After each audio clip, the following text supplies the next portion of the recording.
भगवद गीता अध्याय 9 राजविद्या योग। मुख्य बिंदु अनुसार सारांश 1 से 3 आत्मविद्या की श्रेष्ठता। भगवान कहते हैं कि ये ज्ञान राजविद्या सबसे श्रेष्ठ ज्ञान और राजगुह्य सबसे गूढ़ रहस्य है।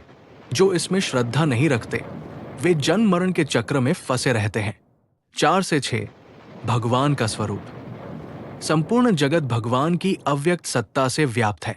सब प्राणी उनमें स्थित हैं, लेकिन वे उनसे परे रहते हैं, जैसे हवा आकाश में स्थित होती है। 7 से 10 सृष्टि की उत्पत्ति और संचालन।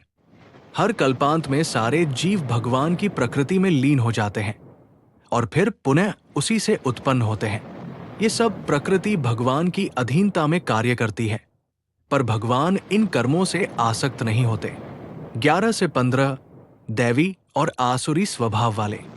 मूढ़जन भगवान को मानव रूप में देखकर उन्हें तुच्छ समझते हैं, जबकि महात्मा भगवान को सबका मूल और अविनाशी जानकर भक्ति करते हैं।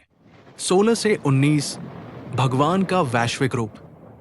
भगवान स्वयं यज्ञ है, अग्नि है, वेद है, अन्न है, माता पिता, सखा, आश्रय, बीज और परम लक्ष्य भी वही है।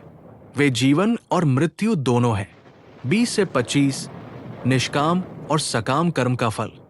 जो स्वर्ग की कामना से यज्ञ करते हैं वे स्वर्ग जाकर पुण्य भोगते हैं पर पुनः लौट आते हैं, पर जो भगवान को निष्काम भाव से भजते हैं वे सदा भगवान में लीन रहते हैं। 26 से 34 भक्ति और आत्मसमर्पण की महिमा।